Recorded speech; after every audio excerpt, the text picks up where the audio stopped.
নমস্কার, audio story এবং চিত্রায় আপনাদের স্বাগত। আজ অডিও স্টোরি এবং চিত্রায় থাকবে রবীন্দ্রনাথ ঠাকুরের লেখা এক অসাধারণ প্রেমের ছোট গল্প। রবীন্দ্রনাথের ছোট গল্প নিয়ে আলোচনা তো বিস্তর হয়েছে। আমরা এখনো প্রতিদিন বিস্মিত হই কেমন করে সময়ের আগে এগিয়ে থেকে আধুনিক এমন সব গল্প রবীন্দ্রনাথ লিখেছিলেন আজ থেকে কত যুগ আগে। অথচ এই গল্পগুলো কিন্তু এখনো আমাদের হৃদয়ে দোলা দেয়, ভাবনার উদ্রেক করে। সত্যি আমরা আধুনিক হতে পেরেছি তো? আসুন অডিও স্টোরি এবং চিত্রায় আজকে থাকুক রবীন্দ্রনাথের তেমনই এক অসাধারণ প্রেমের ছোট গল্প, অপরিচিতা। শুরু হচ্ছে আজকের গল্প, রবীন্দ্রনাথ ঠাকুরের লেখা অপরিচিতা।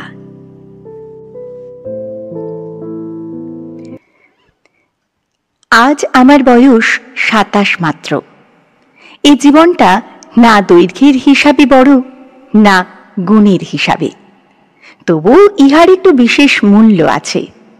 ইহা সেই ফুলের মতো যাহার বুকের উপরে ভ্রমর আসিয়া বসিয়াছিল, এবং সেই পদক্ষেপের ইতিহাস তাহার জীবনের মাঝখানে ফলের মতো গুটি ধরিয়া উঠিয়াছে।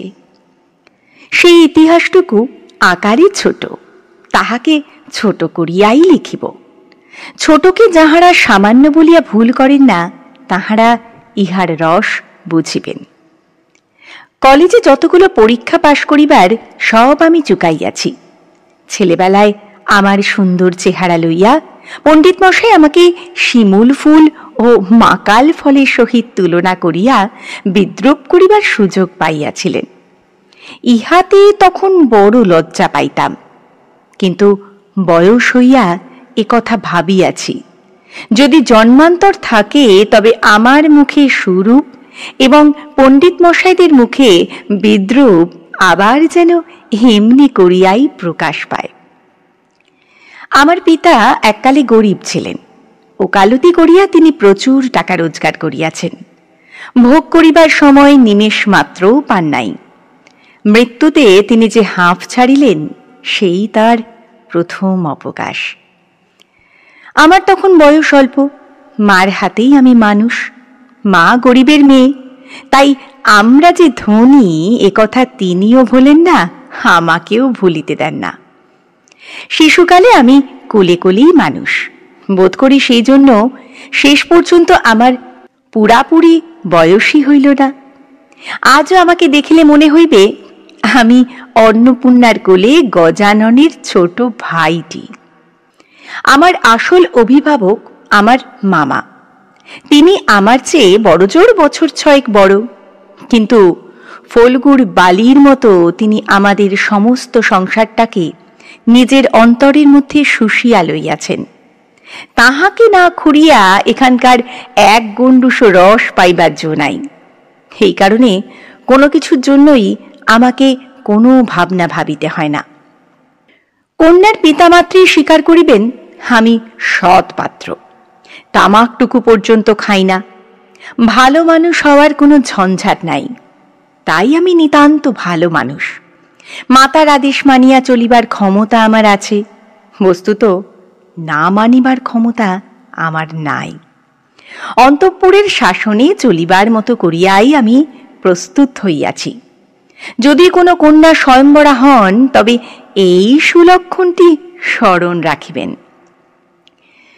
অনেক বড় ঘর হইতে আমার সম্বন্ধ আসিয়াছিল, কিন্তু মামা, যিনি পৃথিবীতে আমার ভাগ্য দেবতার প্রধান এজেন্ট, বিবাহ সম্বন্ধে তাঁর একটা বিশেষ মত ছিল। ধনীর কন্যা তাঁর পছন্দ নয়। আমাদের ঘরে যে মেয়ে আসিবে, সে মাথা হেঁট করিয়া আসিবে, এই তিনি চান। অথচ টাকার প্রতি আসক্তি তাঁর অস্থিমজ্জায় জড়িত। তিনি এমন বেহাই চান যাহার টাকা নাই, অথচ যে টাকা দিতে কসুর করিবে না, যাহাকে শোষণ করা চলিবে, অথচ বাড়িতে আসিলে গুড়গুড়ির পরিবর্তে বাঁধা হুঁকায় তামাক দিলে যাহার নালিশ খাটিবে না। আমার বন্ধু হরিশ কানপুরে কাজ করে। সে ছুটিতে কলিকাতায় আসিয়া আমার মন উতলা করিয়া দিল। সে বলিল, ওহে, মেয়ে যদি বলো, একটি খাসা মেয়ে আছে। কিছুদিন পূর্বেই MA পাশ করিয়াছি। সামনে যতদূর পর্যন্ত দৃষ্টি চলে ছুটি ধুধু করিতেছে। পরীক্ষা নাই, উমেদারি নাই, চাকরি নাই, নিজের বিষয় দেখিবার চিন্তাও নাই, শিক্ষাও নাই, ইচ্ছাও নাই। থাকিবার মধ্যে ভিতরে আছেন মা আর বাহিরে আছেন মামা। এই অবকাশের মরুভূমির মধ্যে আমার হৃদয় তখন বিশ্বব্যাপী নারী রূপের মরীচিকা দেখিতেছিল। আকাশে তাহার দৃষ্টি, বাতাসে তাহার নিঃশ্বাস, তরু মর্মরে তাহার গোপন কথা। এমন সময় হরিশ আসিয়া বলিল, মেয়ে যদি বলো তবে। আমার শরীর মন বসন্ত বাতাসে বকুল বনের নবপল্লব রাশির মতো কাঁপিতে কাঁপিতে আলো ছায়া বনিতে লাগিল। হরিশ মানুষটা ছিল রসিক, রস দিয়া বর্ণনা করিবার শক্তি তাহার ছিল, আর আমার মন ছিল তৃষার্ত। আমি হরিশকে বলিলাম, একবার মামার কাছে কথাটা পারিয়া দেখো। হরিশ আসর জমাইতে অদ্বিতীয়, তাই সর্বত্রই তাহার খাতির। মামাও তাহাকে পাইলে ছাড়িতে চান না। কথাটা তাঁর বৈঠকে উঠিল। মেয়ের চেয়ে মেয়ের বাপের খবরটাই তাহার কাছে গুরুতর। বাপের অবস্থা তিনি যেমনটি চান তেমনই। এককালে ইহাদের বংশে লক্ষ্মীর মঙ্গল ঘট ভরা ছিল, এখন তাহা শূন্য বলিলেই হয়। অথচ তলায় সামান্য কিছু বাকি আছে। দেশে বংশমর্যাদা রাখিয়া চলা সহজ নয় বলিয়া ইনি পশ্চিমে গিয়া বাস করিতেছেন। সেখানে গরিব গৃহস্থের মতোই থাকেন। একটি মেয়ে ছাড়া তাঁর আর নাই। সুতরাং তাহারই পশ্চাতে লক্ষ্মীর ঘরটি একেবারে উপুর করিয়া দিতে দ্বিধা হইবে না। এসব ভালো কথা, কিন্তু মেয়ের বয়স যে 15, তাই শুনিয়া মামার মন ভার হইল। বংশে তো কোনো দোষ নাই। না, দোষ নাই। বাপ কোথাও তাঁর মেয়ের যোগ্য বর খুঁজিয়া পান না। একে তো বরের হাট মহার্ঘ, তাহার পরে ধনুক ভাঙা পণ। কাজেই বাপ কেবলই সবুর করিতেছেন, কিন্তু মেয়ের বয়স সবুর করিতেছে না। যাই হোক, হরিশের সরস রসনার গুণ আছে। মামার মন নরম হইল। বিবাহের ভূমিকা অংশটা নির্বিঘ্নে সমাধা হইয়া গেল। কলিকাতার বাহিরে বাকি যে পৃথিবীটা আছে, সমস্তটাকেই মামা আন্দামান দ্বীপের অন্তর্গত বলিয়া জানেন। জীবনে একবার বিশেষ কাজে তিনি কোন্নগর পর্যন্ত গিয়াছিলেন। মামা যদি মনু হইতেন, তবে তিনি হাবড়ার পুল পার হওয়াটাকে তাহার সংহিতায় একেবারে নিষেধ করিয়া দিতেন। মনের মধ্যে ইচ্ছা ছিল নিজের চোখে মেয়ে দেখিয়া আসিব। সাহস করিয়া প্রস্তাব করিতে পারিলাম না। কন্যাকে আশীর্বাদ করিবার জন্য যাহাকে পাঠানো হইল, সে আমাদের বিনু দাদা, আমার পিস্তত ভাই। তাহার মত, রুচি এবং দক্ষতার পরে আমি 16 আনা নির্ভর করিতে পারি। বিনুদা ফিরিয়া আসিয়া বলিলেন, মন্দ নয় হে, খাঁটি সোনা বটে। বিনুদাদার ভাষাটা অত্যন্ত আঁটো। যেখানে আমরা বলি চমৎকার, সেখানে তিনি বলেন চলনসই। অতএব বুঝিলাম আমার ভাগ্যে প্রজাপতির সঙ্গে পঞ্চস্বরের কোনো বিরোধ নাই। বলা বাহুল্য, বিবাহ উপলক্ষে কন্যা পক্ষকেই কলিকাতায় আসিতে হইল। কন্যার পিতা শম্ভুনাথ বাবু হরিশকে কত বিশ্বাস করেন তাহার প্রমাণ এই যে, বিবাহের 3 দিন পূর্বে তিনি আমাকে প্রথম চক্ষে দেখেন এবং আশীর্বাদ করিয়া যান। বয়স তাঁর 40-এর কিছু এপারে বা ওপারে।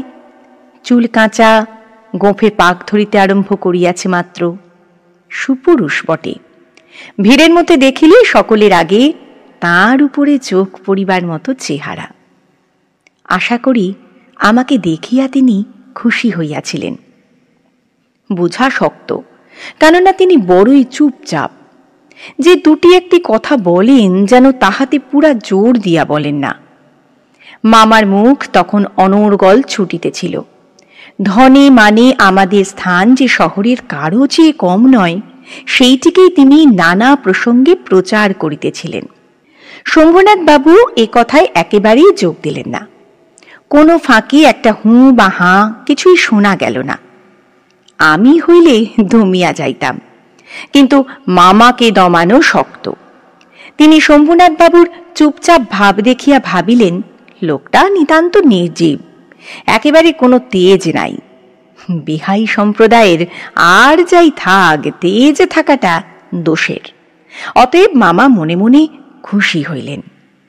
শম্ভুনাথ বাবু যখন উঠিলেন তখন মামা সংক্ষেপে উপর হইতেই তাকে বিদায় করিলেন, গাড়িতে তুলিয়া দিতে গেলেন না। পণ সম্বন্ধে দুই পক্ষে পাকাপাকি কথা ঠিক হইয়া গিয়াছিল। মামা নিজেকে অসামান্য চতুর বলিয়াই অভিমান করিয়া থাকেন। কথাবার্তায় কোথাও তিনি কিছু ফাঁক রাখেন নাই। টাকার অঙ্ক তো স্থির ছিলই, তারপরে গহনা কত ভরির এবং সোনা কত দরের হইবে সেও একেবারে বাঁধাবাঁধি হইয়া গিয়াছিল। আমি নিজে এ সমস্ত কথার মধ্যে ছিলাম না, জানিতাম না দেনা পাওনা কি স্থির হইল। মনে জানিতাম এই স্থূল অংশটাও বিবাহের একটা প্রধান অংশ, এবং সেই অংশের ভার যার উপরে তিনি এক কড়াও ঠকিবেন না। বস্তুত আশ্চর্য পাকা লোক বলিয়া মামা আমাদের সমস্ত সংসারের প্রধান গর্বের সামগ্রী। যেখানে আমাদের কোনো সম্বন্ধ আছে সেখানে সর্বত্রই তিনি বুদ্ধির লড়াইয়ে জিতিবেন, একেবারে ধরা কথা। এই জন্য আমাদের অভাব না থাকিলেও এবং অন্য পক্ষের অভাব কঠিন হইলেও জিতিব। আমাদের সংসারের এই জেদ, ইহাতে যে বাঁচুক আর যে মরুক। গায়ে হলুদ অসম্ভব রকম ধুম করিয়া গেল। বাহক এত গেল যে তাহার আদমশুমারি করিতে হইলে কেরানি রাখিতে হয়। তাহাদিগকে বিদায় করিতে অপর পক্ষকে যে নাকাল হইতে হইবে সে কথা স্মরণ করিয়া মামার সঙ্গে মা একযোগে বিস্তর হাসিলেন। ব্যান্ড, বাঁশি, শখের কনসার্ট প্রভৃতি যেখানে যত প্রকার উচ্চ শব্দ আছে সমস্ত একসঙ্গে মিশাইয়া বর্বর কোলাহলের মত্ত হস্তি দ্বারা সঙ্গীত সরস্বতীর পদ্মবন দলিত বিদলিত করিয়া আমি তো বিবাহ বাড়িতে গিয়া উঠিলাম। আংটিতে, হাড়েতে, জড়ি জহরাতে আমার শরীর যেন গহনার দোকান, নিলামে চড়িয়াছে বলিয়া বোধ হইল। তাহাদের ভাবি জামাইয়ের মূল্য কত সেটা যেন কতক পরিমাণে সর্বাঙ্গে স্পষ্ট করিয়া লিখিয়া ভাবি শ্বশুরের সঙ্গে মোকাবিলা করিতে চলিয়াছিলাম। মামা বিবাহ বাড়িতে ঢুকিয়া খুশি হইলেন না। একে তো উঠানটাতে বরযাত্রীদের জায়গা সংকুলান হওয়াই শক্ত, তাহার পরে সমস্ত আয়োজন নিতান্ত মধ্যম রকমের। ইহার পরে শম্ভুনাথ বাবুর ব্যবহারটাও নিহাত ঠান্ডা, তার বিনয়টা অজস্র নয়। মুখে তো কথাই নেই, কোমরে চাদর বাঁধা, গলা ভাঙা, টাক পড়া, নিষ্কালো এবং বিপুল শরীর তার একটি উকিল বন্ধু যদি নিয়ত হাত জোর করিয়া মাথা হেলাইয়া নম্রতার স্মিত হাস্যে ও গদগদ বচনে কনসার্ট পার্টির করতাল বাজিয়ে হইতে শুরু করিয়া বড়কর্তাদের প্রত্যেককে বার বার প্রচুর রূপে অভিষিক্ত করিয়া না দিতেন, তবে গোড়াতেই একটা এসপার ওসপার হইত। আমি সভায় বসিবার কিছুক্ষণ পরেই মামা শম্ভুনাথকে পাশের ঘরে ডাকিয়া লইয়া গেলেন। কি কথা হইল জানি না, কিছুক্ষণ পরেই শম্ভুনাথবাবু আমাকে আসিয়া বলিলেন, বাবাজি একবার এই দিকে আসতে হচ্ছে। ব্যাপারখানা এই, সকলের না হোক কিন্তু কোনো কোনো মানুষের জীবনের একটা কিছু লক্ষ্য থাকে। মামার একমাত্র লক্ষ্য ছিল তিনি কোনো মতেই কারো কাছে ঠকিবেন না। তার ভয় তার বিহাই তাকে গহনায় ফাঁকি দিতে পারেন। বিবাহ কার্য শেষ হইয়া গেলে সে ফাঁকির আর প্রতিকার চলিবে না। বাড়ি ভাড়া, সওগাত, লোক বিদায় প্রভৃতি সম্বন্ধে যেরকম টানাটানির পরিচয় পাওয়া গেছে, তাহাতে মামা ঠিক করিয়াছিলেন দেয়া থোয়া সম্বন্ধে এই লোকটির শুধু মুখের কথার উপর ভর করা চলিবে না। সেই জন্য বাড়ির স্যাঁকড়াকে শুদ্ধ সঙ্গে আনিয়াছিলেন। পাশের ঘরে গিয়া দেখিলাম মামা এক তক্তপোষে এবং স্যাঁকড়া তাহার দাঁড়িপাল্লা, কোষ্ঠীপাথর প্রভৃতি লইয়া মেজে বসিয়াছে। শম্ভুনাথবাবু আমাকে বলিলেন, তোমার মামা বলিতেছেন বিবাহের কাজ শুরু হইবার আগেই তিনি কনের সমস্ত গহনা যাচাই করিয়া দেখিবেন। ইহাতে তুমি কি বলো? আমি মাথা হেঁট করিয়া চুপ করিয়া রহিলাম। মামা বলিলেন, ও আবার কি বলিবে? আমি যা বলিব তাই হইবে। শম্ভুনাথবাবু আমার দিকে চাহিয়া কহিলেন, সেই কথা তবে ঠিক। উনি যা বলিবেন তাই হইবে? এ সম্বন্ধে তোমার কিছুই বলিবার নাই? আমি একটু ঘাড় নাড়ার ইঙ্গিতে জানাইলাম, এসব কথায় আমার সম্পূর্ণ অনধিকার। আচ্ছা, তবে বসো, মেয়ের গা হইতে সমস্ত গহনা খুলিয়া আনিতেছি। এই বলিয়া তিনি উঠিলেন। মামা বলিলেন, অনুপম এখানে কি করিবে? ও সভায় গিয়া বসুক। শম্ভুনাথ বলিলেন, না, সভায় নয়, এখানেই বসিতে হইবে। কিছুক্ষণ পরেই তিনি একখানা গামছায় বাঁধা গহনা আনিয়া তক্তপোষের উপর মেলিয়া ধরিলেন। সমস্তই তাহার পিতামহীদের আমলের গহনা, হাল ফ্যাশনের সূক্ষ্ম কাজ নয়, যেমন মোটা তেমনি ভারী। স্যাঁকড়া গহনা হাতে তুলিয়া লইয়া বলিল, হে আর দেখিব কি, ইহাতে খাদ নাই। এমন সোনা এখনকার দিনে ব্যবহারই হয় না। এই বলিয়া সে মকরমুখা মোটা একখানা বালায় একটু চাপ দিয়া দেখাইল, তাহা বাঁকিয়া যায়। মামা তখনই তার নোট বইয়ে গহনাগুলোর ফর্দ টুকিয়া লইলেন, পাছে যাহা দেখানো হইল তাহার কোনোটা কম পড়ে। হিসাব করিয়া দেখিলেন, গহনা যে পরিমাণ দিবার কথা, এগুলি সংখ্যায়, দরে এবং ভারে তার অনেক বেশি। গহনাগুলির মধ্যে একজোড়া ইয়ারিং ছিল। শম্ভুনাথ সেইটে স্যাঁকড়ার হাতে দিয়া বলিলেন, এইটে একবার পরখ করিয়া দেখো। স্যাঁকড়া কহিল, ইহা বিলাতি মাল, ইহাতে সোনার ভাগ সামান্যই আছে। শম্ভুবাবু ইয়ারিং জোড়া মামার হাতে দিয়া বলিলেন, সেটা আপনারাই রাখিয়া দিন। মামা সেটা হাতে লইয়া দেখিলেন, এই ইয়ারিং দিয়াই কন্যাকে তাহারা আশীর্বাদ করিয়াছিলেন। মামার মুখ লাল হইয়া উঠিল। দরিদ্র তাহাকে ঠকাইতে চাহিবে, কিন্তু তিনি ঠকিবেন না, এই আনন্দ সম্ভোগ হইতে বঞ্চিত হইলেন এবং তাহার উপরেও কিছু উপরি পাওনা জুটিল। অত্যন্ত মুখ ভার করিয়া বলিলেন, অনুপম, যাও তুমি সভায় গিয়া বসোগে। শম্ভুনাথবাবু বলিলেন, না, এখন সভায় বসিতে হইবে না, চলুন আগে আপনাদের খাওয়াইয়া দিই। মামা বলিলেন, সে কি কথা? লগ্ন? শম্ভুনাথবাবু বলিলেন, সেজন্য কিছু ভাবিবেন না, এখন উঠুন। লোকটি নেহাত ভালো মানুষ ধরনের, কিন্তু ভিতরে বেশ একটু জোর আছে বলিয়া বোধ হইল। মামাকে উঠিতে হইল। বরযাত্রীদেরও আহার হইয়া গেল। আয়োজনের আড়ম্বর ছিল না, কিন্তু রান্না ভালো এবং সমস্ত বেশ পরিষ্কার পরিচ্ছন্ন বলিয়া সকলেরই তৃপ্তি হইল। বরযাত্রীদের খাওয়া শেষ হইলে শম্ভুনাথবাবু আমাকে খাইতে বলিলেন। মামা বলিলেন, সে কি কথা, বিবাহের পূর্বে বর খাইবে কেমন করিয়া? এ সম্বন্ধে মামার কোনো মত প্রকাশকে তিনি সম্পূর্ণ উপেক্ষা করিয়া আমার দিকে চাহিয়া বলিলেন, তুমি কি বলো, বসিয়া যাইতে দোষ কিছু আছে? মূর্তিমতী মাতৃআজ্ঞা স্বরূপে মামা উপস্থিত, তার বিরুদ্ধে চলা আমার পক্ষে অসম্ভব। আমি আহারে বসিতে পারিলাম না। তখন শম্ভুনাথবাবু মামাকে বলিলেন, আপনাদিগকে অনেক কষ্ট দিয়াছি, আমরা ধনী নই, আপনাদের যোগ্য আয়োজন করিতে পারি নাই, ক্ষমা করিবেন। রাত হইয়া গেছে, আর আপনাদের কষ্ট বাড়াইতে ইচ্ছা করি না। এখন তবে?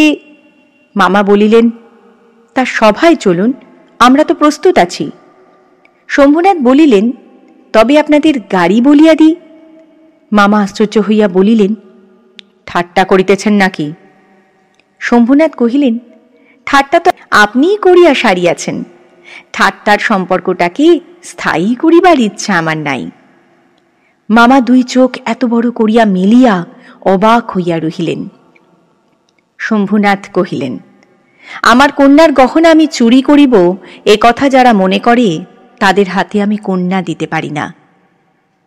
আমাকে একটি কথাও বলাও তিনি আবশ্যক বোধ করিলেন না, কারণ প্রমাণ হইয়া গেছে আমি কেহই নই।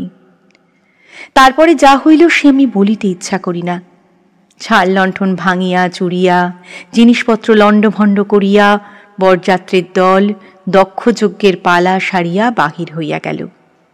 বাড়ি ফিরিবার সময় ব্যান্ড, রোশন চৌকি ও কনসার্ট একসঙ্গে বাজিল না, এবং অভ্রের ঝাড়গুলো আকাশের তারার উপর আপনাদের কর্তব্যের বরাত দিয়া কোথায় যে মহানির্বাণ লাভ করিল সন্ধান পাওয়া গেল না। বাড়ি সকলে তো রাগিয়া আগুন।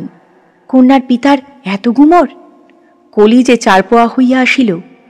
সকলে বলিল, দেখি মেয়ের বিয়ে দেন কেমন করিয়া। কিন্তু মেয়ের বিয়ে হইবে না এ ভয় যার মনে নেই, তার শাস্তির উপায় কি? সমস্ত বাংলাদেশের মধ্যে আমি একমাত্র পুরুষ যাহাকে কন্যার বাপ বিবাহের আসর হইতে নিজে ফিরাইয়া দিয়াছে। এত বড় সৎপাত্রের কপালে এত বড় কলঙ্কের দাগ কোন নষ্ট গ্রহ এত আলো জ্বালাইয়া বাজনা বাজাইয়া সমারোহ করিয়া আঁকিয়া দিল? বরযাত্ররা এই বলিয়া কপাল চাপড়াইতে লাগিল যে বিবাহ হইল না, অথচ আমাদের ফাঁকি দিয়া খাওয়াইয়া দিল। পাক যন্ত্রটাকে সমস্ত অন্নসূত্র সেখানে টান মারিয়া ফেলিয়া দিয়া আসিতে পারিলে তবে আফসোস মিটিত। বিবাহের চুক্তি ভঙ্গ ও মানহানির দাবিতে নালিশ করিব বলিয়া মামা অত্যন্ত গোল করিয়া বেড়াইতে লাগিলেন। হিতৈষীরা বুঝাইয়া দিল, তাহা হইলে তামাশার যেটুকু বাকি আছে তাহা পুরা হইবে। বলা বাহুল্য, আমিও খুব রাগিয়াছিলাম। কোন গতিকে শম্ভুনাথ বিষম জব্দ হইয়া আমাদের পায়ে ধরিয়া আসিয়া পড়েন। গোঁফের রেখায় তা দিতে দিতে এইটিই কেবল কামনা করিতে লাগিলাম।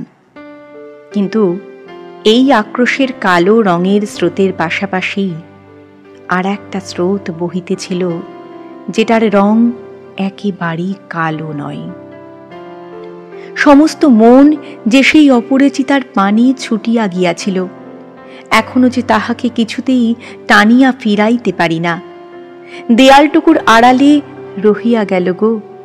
কপালে তার চন্দনাকা, গায়ে তার লাল শাড়ি, মুখে তার লজ্জার রক্তিমা, হৃদয়ের ভিতরে কি যে তা কেমন করিয়া বলিব।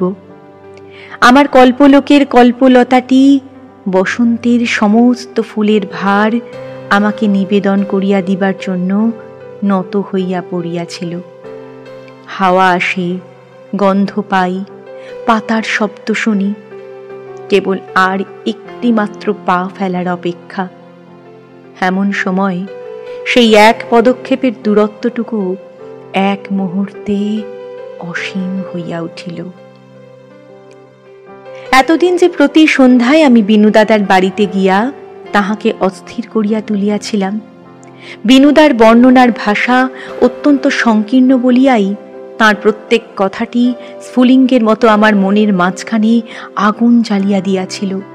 বুঝিয়াছিলাম মেয়েটির রূপ বড় আশ্চর্য, কিন্তু না দেখিলাম তাহাকে চোখে, না দেখিলাম তার ছবি।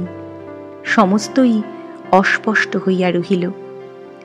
বাহিরও তো সে ধরা দিলই না, তাহাকে মনেও আনিতে পারিলাম না।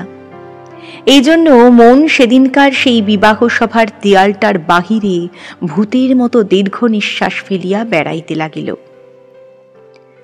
হরিশের কাছে শুনিয়াছি মেয়েটিকে আমার ফটোগ্রাফ দেখানো হইয়াছিল। পছন্দ করিয়াছে বই কি, না করিবার তো কোনো কারণ নাই। আমার মন বলে সে ছবি তার কোনো একটি বাক্সে লুকানো আছে। একলা ঘরে দরজা বন্ধ করিয়া এক একদিন নিরালা দুপুর বেলায় সে কি সেটি খুলিয়া দেখে না?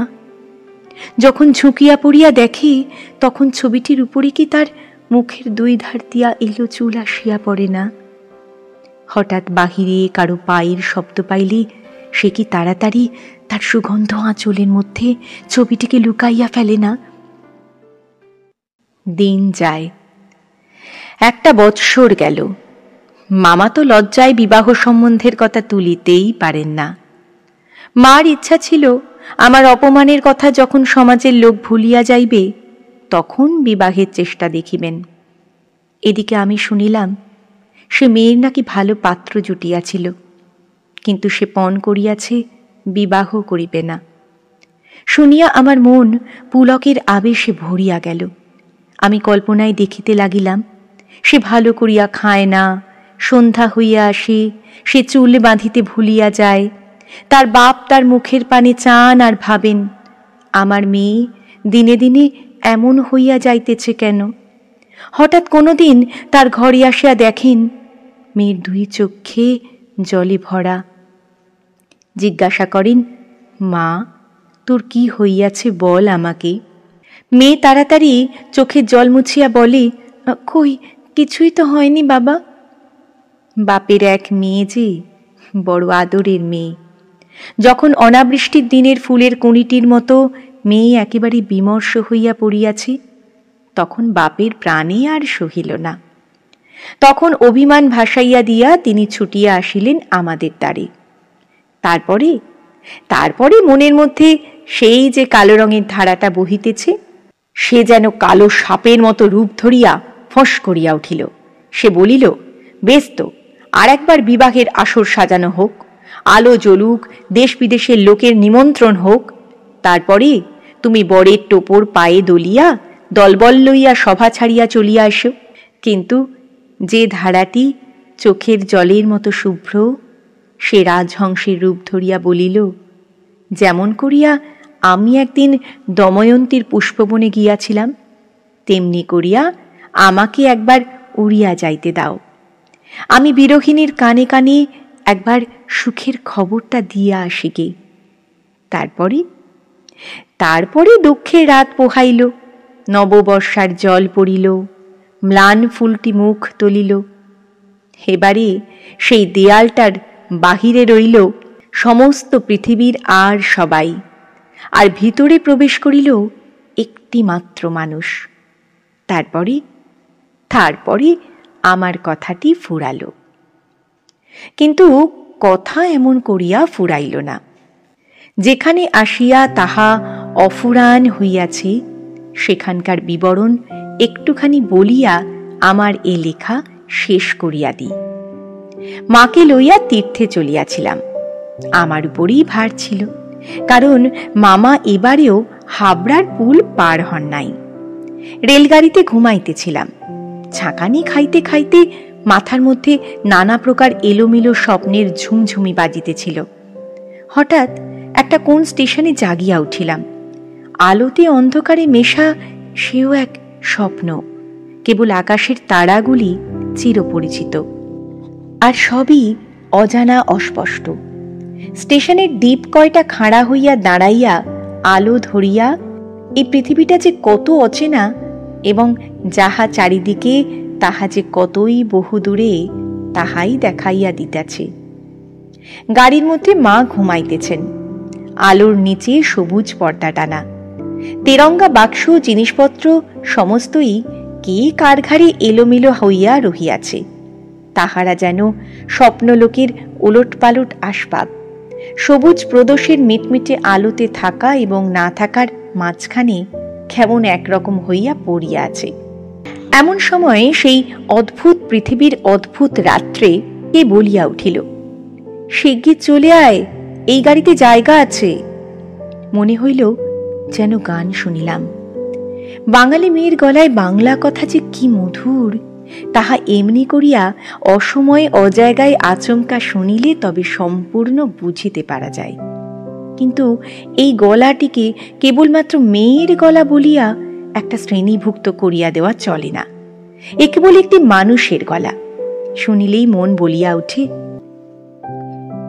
এমন তো আর শুনি নাই। চিরকাল গলার স্বর আমার কাছে বড় সত্য। রূপ জিনিসটি বড় কম নয়, কিন্তু মানুষের মধ্যে যাহা অন্তরতম এবং অনির্বচনীয়। আমার মনে হয় কণ্ঠস্বর যেন তারই চেহারা। আমি তাড়াতাড়ি গাড়ির জানালা খুলিয়া বাহিরে মুখ বাড়াইয়া দিলাম। কিছুই দেখিলাম না। প্ল্যাটফর্মের অন্ধকারে দাঁড়াইয়া গার্ড তাহার একচক্ষু লণ্ঠন নাড়িয়া দিল। গাড়ি চলিল। আমি জানলার কাছে বসিয়া রহিলাম। আমার চোখের সামনে কোনো মূর্তি ছিল না, কিন্তু হৃদয়ের মধ্যে আমি একটি হৃদয়ের রূপ দেখিতে লাগিলাম। সে যেন এই তারাময়ী রাত্রির মতো আবৃত করিয়া ধরে, কিন্তু তাহাকে ধরিতে পারা যায় না। ওগো সুর, অচেনা কণ্ঠের সুর, এক নিমেষে তুমি যে আমার চির পরিচয়ের আসনটির উপর আসিয়া বসিয়াছ। কি আশ্চর্য পরিপূর্ণ তুমি! চঞ্চল কালের ক্ষুব্ধ হৃদয়ের উপরে ফুলটির মতো ফুটিয়াছ, অথচ তার ঢেউ লাগিয়া একটি পাপড়িও টলে নাই। অপরিমেয় কোমলতায় এতটুকু দাগ পড়ে নাই। গাড়ি লোহার মৃদঙ্গে তাল দিতে দিতে চলিল। আমি মনের মধ্যে গান শুনিতে শুনিতে চলিলাম। তাহার একটি মাত্র ধোঁয়া। গাড়িতে জায়গা আছে। আছে কি? জায়গা আছে কি? জায়গা যে পাওয়া যায় না, কেউ যে কাকেও চেনে না, অথচ সেই না চেনাটুকু যে কুয়াশা মাত্র, সে যে মায়া, সেটা ছিন্ন হইলেই যে চেনার আর অন্ত নাই। ওগো সুধাময় সুর, যে হৃদয়ের অপরূপ রূপ, তুমি সে কি আমার চিরকালের চেনা নয়? জায়গা আছে, আছে। শীঘ্র আসিতে ডাকিয়াছ, শীঘ্রই আসিয়াছি। এক নিমেষও দেরি করি নাই। রাত্রে ভালো করিয়া ঘুম হইল না। প্রায় প্রতি স্টেশনে একবার করিয়া মুখ বাড়াইয়া দেখিলাম। ভয় হইতে লাগিল, যাহাকে দেখা হইল না সে পাছে রাত্রে নামিয়া যায়।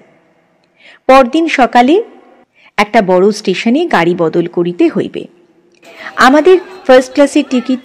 মনে আশা ছিল ভিড় হইবে না। নামিয়া দেখি প্ল্যাটফর্মে সাহেবদের আরদালি দল আসবাবপত্র লইয়া গাড়ির জন্য অপেক্ষা করিতেছে।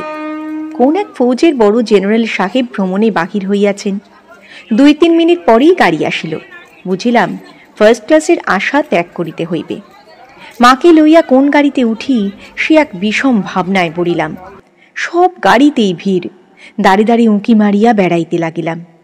এমন সময় সেকেন্ড ক্লাসের গাড়ি হইতে একটি মেয়ে আমার মাকে লক্ষ্য করিয়া বলিলেন, আপনারা আমাদের গাড়িতে আসুন না, এখানে জায়গা আছে। আমি তো চমকিয়া উঠিলাম। সেই আশ্চর্য মধুর কণ্ঠ এবং সেই গানেরই ধোঁয়া। জায়গা আছে। ক্ষণমাত্র বিলম্ব না করিয়া মাকে লইয়া গাড়িতে উঠিয়া পড়িলাম। জিনিসপত্র তুলিবার প্রায় সময় ছিল না। আমার মতো অক্ষম দুনিয়ায় নাই। সেই মেয়েটি কুলিদের হাত হইতে তাড়াতাড়ি চলতি গাড়িতে আমাদের বিছানাপত্র টানিয়া লইল। আমার একটা ফটোগ্রাফ তুলিবার ক্যামেরা স্টেশনেই পড়িয়া রহিল। গ্রাহ্যই করিলাম না। তারপরে কি লিখিব জানি না।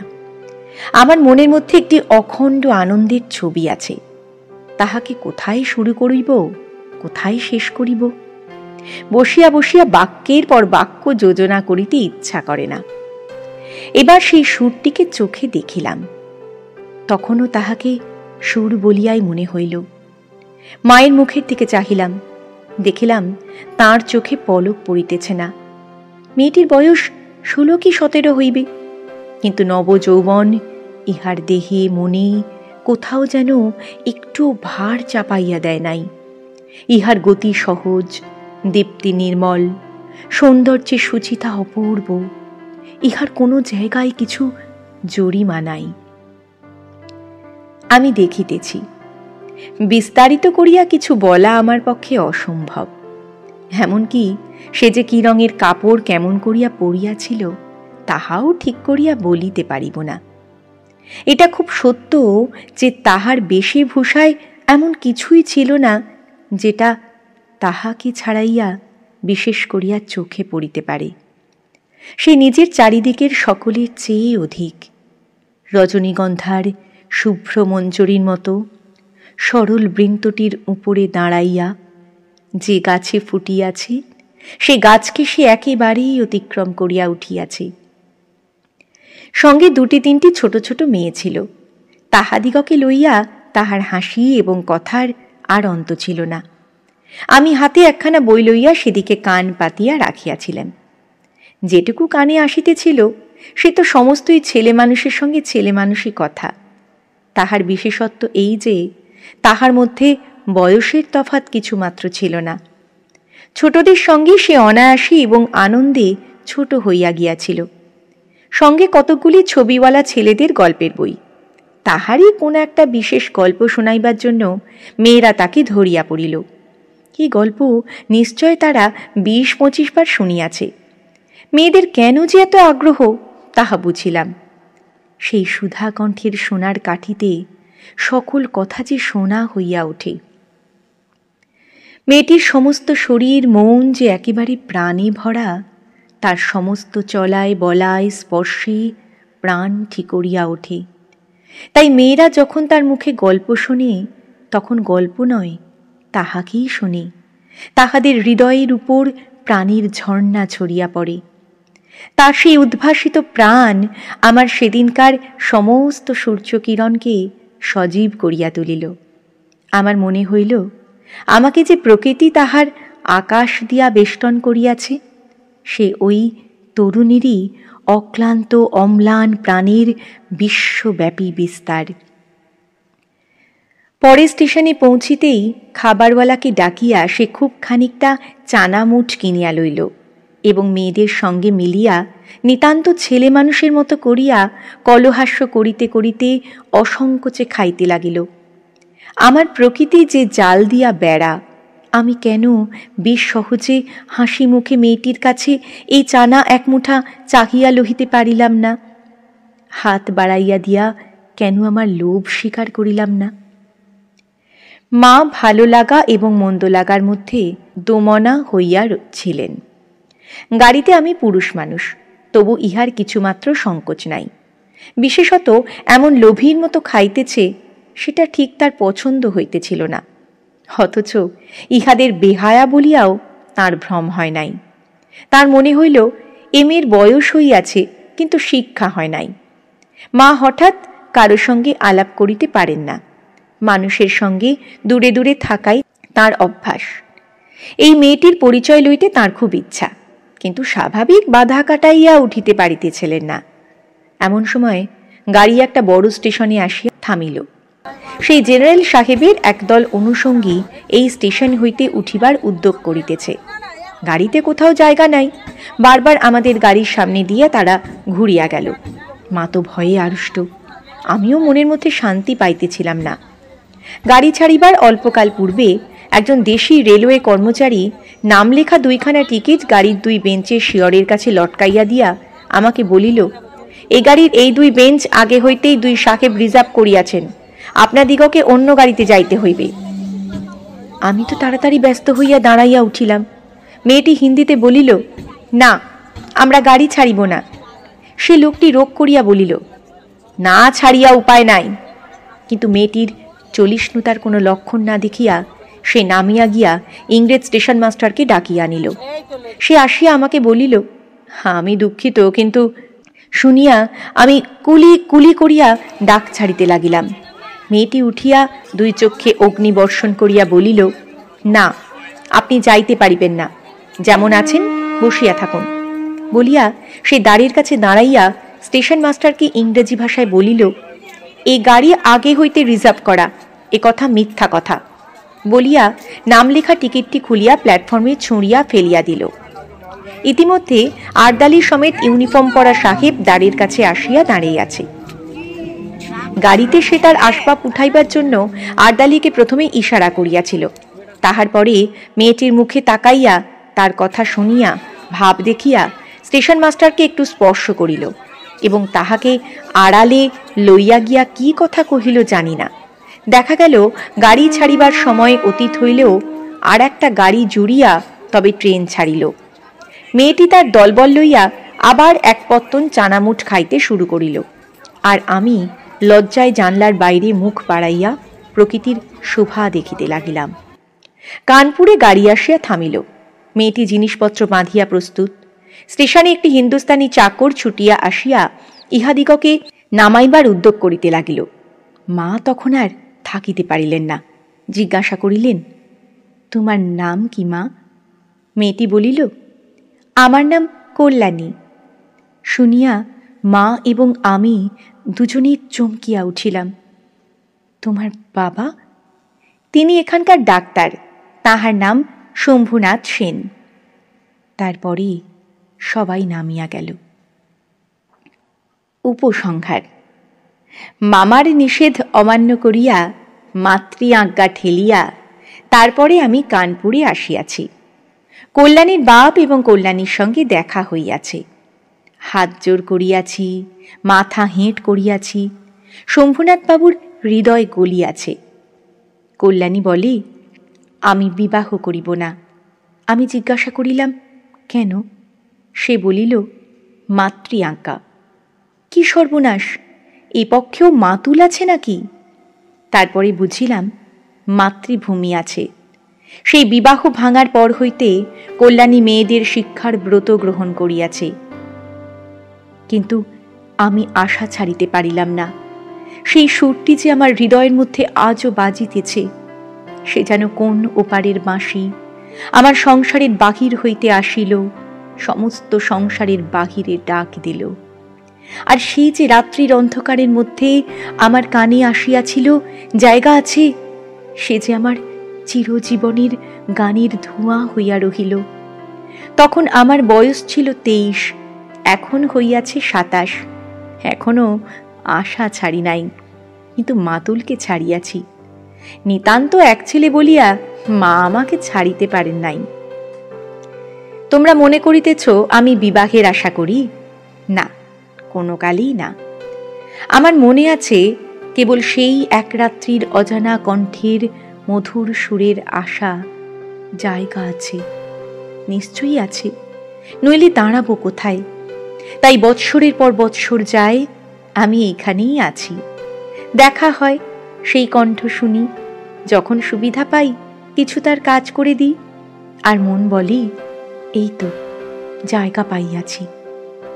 হোগো অপরিচিতা, তোমার পরিচয়ের শেষ হইল না, শেষ হইবে না, কিন্তু ভাগ্য আমার ভালো, এই তো আমি জায়গা পাইয়াছি।